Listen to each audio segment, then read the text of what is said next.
जय हिंद दोस्तों, कैसे हैं आप सब लोग। आई होप आप सब लोग ठीक होंगे। दोस्तों, ये मेरी AWS स्किल टेस्ट को लेके मेरी छठी वीडियो है। इससे पहले मैंने 5 वीडियो अपने यूट्यूब चैनल पे अपलोड करी हैं। आप लोग जाके AWS स्किल टेस्ट की प्लेलिस्ट में जाके इन सभी वीडियोस को देख सकते हैं। काफ़ी इंपॉर्टेंट वीडियोज़ हैं सभी, और आप सब लोगों की 100% आप सब लोगों की हेल्प करेंगी। दोस्तों, ये मेरी 6 वीडियो है। इस वीडियो में मैं उन बेसिक एजुकेशनल इनिशिएटिव्स के बारे में बात करूँगा जो AWS स्किल टेस्ट में ज़रूर पूछी जाएंगी, और बच्चे इसमें फंस जाते हैं। उनसे स्किल टेस्ट में पूछा कुछ और जाता है, किसी और एजुकेशनल पॉलिसीज़ के बारे में पूछा जाता है, और वो जवाब कोई और किसी और का देकर आते हैं, और इसके कॉन्सिक्वेंसेस क्या होते हैं कि उनका स्किल टेस्ट ख़राब हो जाता है। दोस्तों, इस वीडियो में मैं पूरी कोशिश करूंगा कि मैं इन सभी एजुकेशनल पॉलिसीज़, एजुकेशनल इनिशिएटिव्स जो कि गवर्नमेंट द्वारा लिए गए हैं, इनको मैं ईजी लैंग्वेज में आप सबको समझा सकूँ, आप सब लोगों को समझा सकूँ, ताकि आप लोग वहाँ पर बिना घबराए, आप इजीली विद एग्जांपल आप इन सारे एजुकेशन इनिशिएटिव्स को समझा सके, वो भी इजी लैंग्वेज में। तो दोस्तों, वीडियो को पूरा देखना, स्किप मत करना। बहुत ज़्यादा इंपॉर्टेंट वीडियोज़ है। तो चलिए बिना किसी देरी के वीडियो को शुरू करते हैं। तो सबसे पहले हम बात करेंगे इंटीग्रेटेड लर्निंग प्रोग्राम, जिसको हम इंटीग्रेटिव लर्निंग प्रोग्राम भी कहते हैं, IIP। ये ये कौन सी प्रोग्राम है, चलिए देखते हैं। Integrated learning program is a process of making connections among the concept and experiences so that information and skills can be applied to novel and complex issues और चैलेंजेस। दोस्तों, simple language में अगर मैं इसको समझाऊँ तो इंटीग्रेटेड लर्निंग प्रोग्राम है कि डिफरेंट डिफरेंट सब्जेक्ट्स को आपस में लिंक करना। जैसे कि हिंदी को EVS के साथ लिंक करना, EVS को इंग्लिश के साथ लिंक करना, इंग्लिश को मैथ के साथ लिंक करना, आपस में इन सभी सब्जेक्ट को लिंक करना, ताकि बच्चों को ईजिली समझ में आ सके। अगर मैं एक एग्जांपल दूं तो आप NCERT से कोई सा भी हिंदी में एग्जाम्पल उठा सकते हो। अगर मैं एक पोएम का एग्जाम्पल देता हूँ कि ऊँट चला भाई ऊँट चला, ये हमारी हिंदी में एक पोएम है NCERT की बुक में। तो इसमें हम बच्चों को EVS का भी हम बारे में बच्चों के बारे में बता सकते हैं कि रेगिस्तान में कौन से पौधे होते हैं, रेगिस्तान का जहाज किसे कहा जाता है ना, रेगिस्तान का यातायात किसे कहा जाता है, रेगिस्तान में कौन कौन से जानवर, कौन कौन से पक्षी पाए जाते हैं, है ना। तो ये हम EVS से EVS, हम हिंदी में EVS को कनेक्ट कर रहे हैं। ओके, अगर हम EVS पढ़ा रहे हैं तो उसमें हम ये पोएम सुना सकते हैं, यानी हम EVS में हिंदी को कनेक्ट कर रहे हैं। ओके, तो ये आपस में एक सभी सब्जेक्ट को आपस में एक कनेक्ट करना, इंटीग्रेट करना ही इंटीग्रेटेड लर्निंग प्रोग्राम होता है। इससे बच्चों को सभी सब्जेक्टों के बारे में एक उस 40 मिनट्स में उनको सभी सब्जेक्टों के बारे में थोड़ा थोड़ा उनको नॉलेज होगी, और बच्चों को इंटरेस्ट होगा। बच्चे लिंक कर पाएंगे अपनी अपनी अपनी नॉलेज को बाहरी दुनिया से लिंक कर पाएंगे। तो ये है एक इनिशिएटिव इंटीग्रेटेड लर्निंग प्रोग्राम। चलिए अब आगे चलते हैं। दर्पण। सो व्हाट इज़ दर्पण? दर्पण is an initiative of ministry of human resources and development, government of India, aimed at leveraging. दोस्तों, लेवरेजिंग का मतलब होता है यूज़ करना।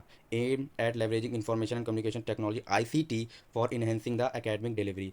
तो दोस्तों, इसका सिंपल सा मतलब ये है, सिंपल लैंग्वेज में अगर हम बोले तो दर्पण क्या होता है।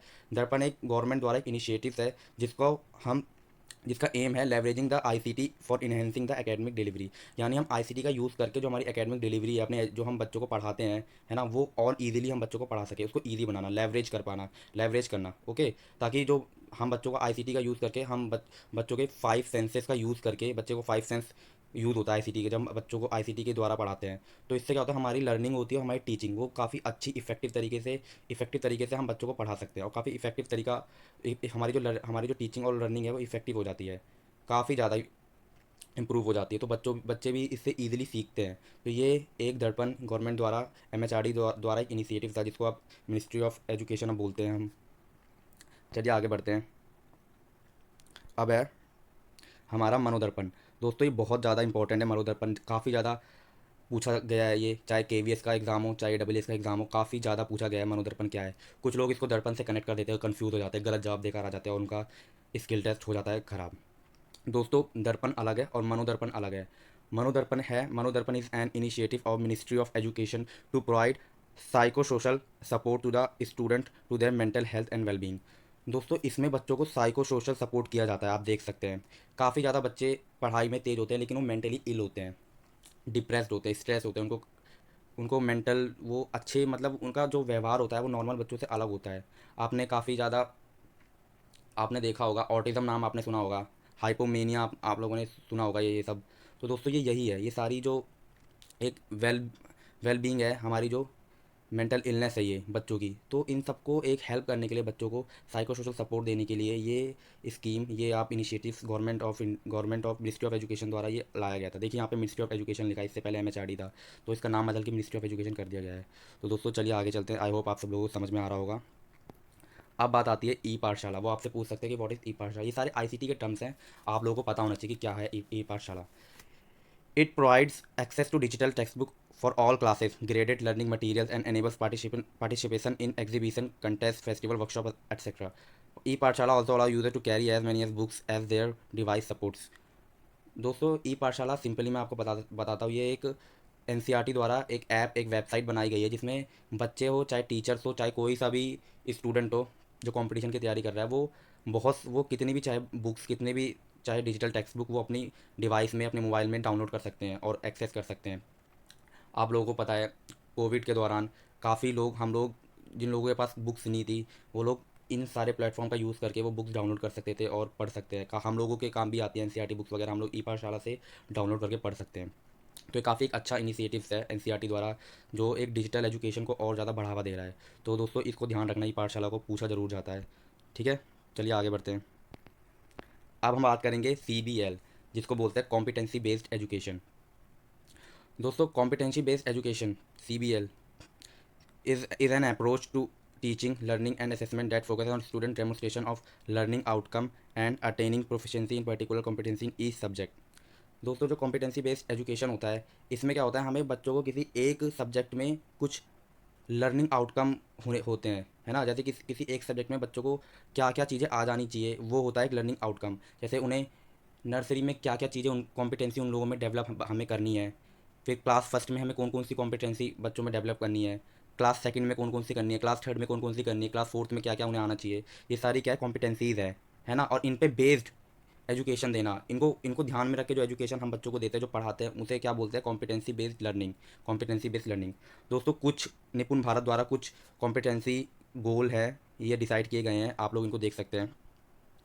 जो हमारी बाल वाटिका होती है, इसमें बच्चों को छोटे छोटे शब्द सिखाना, कम से कम 2 या 3 वर्ड उन्हें पता होने चाहिए, और उन्हें फर्स्ट से 1 से लेकर 10 तक उन्हें गिनती भी आनी चाहिए, है ना। बाल वाटिका में सिखाने की कोशिश करते हैं। और उसके बाद जब बच्चा ग्रेड फर्स्ट में आ जाता है, तो उसे 4 से 5 शब्द उसे एटलीस्ट बच्चों को पता होना चाहिए, एटलीस्ट आना ही चाहिए। और उस क्लास में, ग्रेड 1 में बच्चों को 99 तक गिनती आनी चाहिए, 1 से लेकर 99 तक। ठीक है, बाल वाटिका में 1 से लेकर 10 तक, और क्लास फर्स्ट में 1 से लेकर 99 तक। ओके। और उसके बाद ग्रेड सेकंड में आप देख सकते हैं बच्चों को 45 to 50 वर्ड्स उन्हें एटलीस्ट पता होने चाहिए। और बात करें अगर न्यूमरेसी में, तो 999 तक, 999 तक उन्हें गिनतियाँ आनी चाहिए, 1 से लेकर 999 तक, यानी 1000 तक आप कह सकते हो, है ना। अब बात आई ग्रेड थर्ड की, तो ग्रेड थर्ड में बच्चों को 100 से ज़्यादा उन्हें वर्ड्स पता होने चाहिए, है ना। 60 से ज़्यादा पता होनी चाहिए, सॉरी, 60 से ज़्यादा पता होनी चाहिए।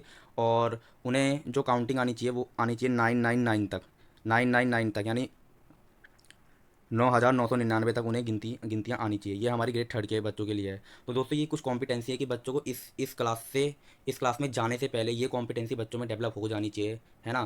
ताकि बच्चे जो अपनी बेसिक जो रिक्वायरमेंट है डेली लाइफ की, उसमें बच्चों को कोई वो ना हो, उसमें बच्चों को कोई दुविधा ना हो, बच्चे इजीली अपने जो बेसिक उस समय की जो बच्चों की नीड है उसको बच्चे पूरा कर सके। तो ये एक कॉम्पिटेंसी है, क्योंकि आप सब लोग देख सकते हैं कि कुछ कुछ बच्चे होते हैं, वो क्लास 9 क्लास 10 में आ जाते हैं, लेकिन वो ढंग से पढ़ भी नहीं पाते इंग्लिश, है ना। वो इसका इसका जो रीज़न है, इसका रीज़न बच्चों की गलती नहीं है ना। बच्चों को हम प्रमोट कर देते हैं। सीसी में क्या है, बच्चों को फेल नहीं करना, उन्हें प्रमोट करते जाना है। भले ही उन्हें बेसिक, उनको न्यूमरेसी, उनका फाउंडेशनल लेवल उनका बिल्कुल भी उनको ध्यान नहीं देते, और उनको प्रमोट करते जाते हैं। इससे क्या होता है, बच्चों भी ध्यान नहीं देते, और बच्चे भी आगे जाके प्रमोट होते हैं, और लास्ट में फिर उनको दिक्कतें आती हैं, है ना। वो अपना बेसिक उनका मजबूत नहीं होता, उनको आगे जाके दिक्कत होती है। तो दोस्तों ये जो निपुण भारत है और जो CBL है, ये इन्हीं सब पे काम करता है, कॉम्पिटेंसी बेस्ड लर्निंग पे। अब हम बात करेंगे कॉम्पिटेंसी बेस्ड एजुकेशन पे, है ना। दोस्तों वो कॉम्पिटेंसी बेस्ड लर्निंग था, ये कॉम्पिटेंसी बेस्ड एजुकेशन है ना। The competency based education is an approach that allow student to advance based on their skills, ability to master a skill or competency at their own pace regardless of environment. This method is tailored to meet the different learning ability and can lead to more efficient students outcome. दोस्तों ये भी थोड़ा थोड़ा competency based learning से मिलता है, लेकिन ये कुछ अलग है। वहाँ पे हमें बच्चों को एकेडमिक पे हम ध्यान देते हैं, यहाँ लेकिन एकेडमिक पे ध्यान के साथ साथ थोड़ा सोशल स्किल्स भी बच्चों को हम डेवलप करने की कोशिश करते हैं। फॉर एग्जांपल अगर मैं बात करूँ, तो कौन कौन सी सोशल स्किल्स है, वो है कम्युनिकेशन एंड कोलैबोरेशन, है ना। कम्युनिकेशन एंड कोलैबोरेशन आप देख सकते हैं, communication and collaboration, argument and reasoning, है ना, बच्चे तर्क कर पाएँ, है ना, कम्युनिकेशन कर पाएँ। और और है हमारा टेक्नोलॉजी एंड टूल्स, बच्चे टेक्नोलॉजी आईसीटी का यूज़ कर पाएँ, प्रॉब्लम सॉल्विंग कर पाएँ, अपने डेली लाइफ की प्रॉब्लम को सॉल्व कर पाएँ, सोशल एंड इमोशनल लर्निंग, है ना, उनका इमोशनल डेवलपमेंट हो, ये सारी जो स्किल्स है इसका डेवलपमेंट करना, है ना, टीचर्स उसे बोलते हैं उसे बोलते हैं कॉम्पिटेंसी बेस्ड एजुकेशन। ठीक है, इसमें हम स्किल पे ध्यान देते हैं, तो इनमें कंफ्यूज नहीं होना। अगर एडब्ल्यूएस में पूछा जाता है, वैसे पूछा जाएगा, तो आपको बिना कंफ्यूज हुए जवाब देना है ना। आप इस पूरी डेफिनेशन को आप इंग्लिश में याद करें, हिंदी में ना याद करें, इससे आपका ही फ़ायदा होगा। आपका जो स्किल टेस्ट है वो इफेक्टिव तरीके से कंप्लीट होगा। अब हम बात करेंगे सर्व शिक्षा अभियान। ये काफ़ी ज़्यादा फेमस एक अभियान हुआ था, ठीक है, 2001 में। चलिए इसके ऊपर बात करते हैं। सर्व शिक्षा अभियान और SSC is an Indian government program aimed at universalisation of elementary education in a time bounded manner. The 86 amendment to the constitution of India making free and compulsory education to children between the age of 6 to 12 a fundamental right. Now it is known as a Samagra Shiksha अभियान। तो दोस्तों ये बहुत ज़्यादा important बात की गई है यहाँ पे। जो सर्व शिक्षा अभियान है वो अब समग्र शिक्षा अभियान है। आपसे पूछा जा सकता है कि सर्व शिक्षा अभियान का नया नाम क्या है, तो आपको बताना है समग्र शिक्षा अभियान। वो जो दोस्तों सर्व शिक्षा अभियान का मतलब क्या है? सर्व शिक्षा अभियान यानी जितने भी बच्चे हैं सबको शिक्षा का अधिकार, ताकि सब एजुकेशन को एक्सेस कर पाएँ, है ना। काफ़ी पहले बच्चे थे उनको एजुकेशन तक नहीं पहुंच पाते थे, कुछ गरीब होते थे, इसलिए वो उनके जो माँ बाप होते हैं उनको स्कूल में नहीं एलिजिबल, वो कैपेबल नहीं थे, अफोर्ड नहीं कर सकते थे। तो इसीलिए गवर्नमेंट ने क्या सोचा कि एजुकेशन को ही हम फ्री कर देते हैं और कंपलसरी कर देते हैं, है ना। एक तो फ्री कर दिया और ऊपर से कंपलसरी कर दिया कि जो हमारे पेरेंट्स हैं वो भी बाउंड हो गए कि हमें बच्चों को भेजना ही पड़ेगा स्कूल भेजना, ताकि अगर वो ऐसा नहीं भेजते तो उन पे भी कार्रवाई कर सकती है गवर्नमेंट, है ना। तो इससे क्या होगा, जितने भी एजुकेशन सबके सारे बच्चों के पास पहुंची हो, इससे जो हमारा लिटरेसी रेट है वो भी हमारा काफ़ी हमें इंक्रीज़ हुआ, काफ़ी इंप्रूव्ड हुआ। तो ये काफ़ी अच्छी पॉलिसी थी और काफ़ी ज़्यादा सक्सेसफुल थी, इसलिए समग्र शिक्षा अभियान भी आया। इसमें क्या होता है, हम समग्र शिक्षा को और ज़्यादा काफ़ी चीज़ें इसके अंदर और इंक्लूड कर देते हैं, इसलिए हमें इसका नाम है समग्र शिक्षा अभियान। Holistic development of school teachers and school children. इसमें हम टीचर्स को भी हमें इंक्लूड कर लिया, स्कूल को भी इंक्लूड कर लिया, और जो स्कूल के हेड्स हैं उनको भी हमने इंक्लूड कर लिया। तो दोस्तों वीडियो यहीं तक थी। आई होप आप लोगों को मैंने ईजी लैंग्वेज में समझाया हो। इसके बाद इस पे मैं और भी जितनी भी इनिशिएटिव्स हैं जो कि रह गए, मैं उन पे भी एक वीडियो, अगर आप चाहते हो तो प्लीज़ कमेंट में करके आप बता सकते हो कि आपको इन सारे टॉपिक्स पे, इन सारे इनिशिएटिव्स पे ये वीडियोस चाहिए, मैं ज़रूर बनाऊंगा। और मैंने मेरी 6 वीडियोस ऑलरेडी एडब्ल्यूएस पे मैंने बना दिया है। तो प्लीज़ देखिए वीडियो को, समझिए और इन पे आप और रिसर्च करिए, और भी इसमें चीज़ों में, इन सभी इनिशिएटिव्स में आप अपनी चीज़ें ऐड कर सकती हैं। जो भी अगर आप एडब्ल्यूएस में आप वहाँ जाके बताओगे इन सब के बारे में, तो एक एक एग्जाम्पल सबका देना। जैसे कि मैंने दिया था ऑटिज़म का, है ना, हाइपोमेनिया का, सब में आप एक एक वो आपसे आप पूछ ही लेंगे। अगर आपको ना भी पता हो आपको देना पड़ेगा, एग्जाम्पल के थ्रू समझाना पड़ेगा, क्योंकि आप पीआरटी के लिए जा रहे हो, है ना, आपको इतनी सारी चीज़ें पता होनी चाहिए। तो दोस्तों मेरे चैनल से जुड़े रहिए, बेस्ट चैनल है एडब्ल्यू स्किल टेस्ट के लिए, विजिलेंट कैंपस, है ना। चैनल को सब्सक्राइब कीजिए, चैनल को लाइक कीजिए, मेरी वीडियो अपने दोस्तों तक शेयर कीजिए ताकि उनके पास भी ये इंपॉर्टेंट टॉपिक्स वो भी देख सकें, है ना। काफ़ी बच्चे बच्चे कहते हैं कि सर आप रेगुलर वीडियोस डालिए। तो दोस्तों मैं कोशिश करता हूँ कि मैं रेगुलर वीडियोस डालूँ, और इसके अब मैं स्टार्ट कर रहा हूँ, मैं डेली रेगुलर वीडियो 2 दिन में एक बार मैं डाल रहा हूँ, है ना। वीडियोस को देखिए, लाइक कीजिए, शेयर कीजिए, सब्सक्राइब कीजिए। मिलते हैं अगली वीडियो में, तब तक के लिए धन्यवाद, थैंक यू।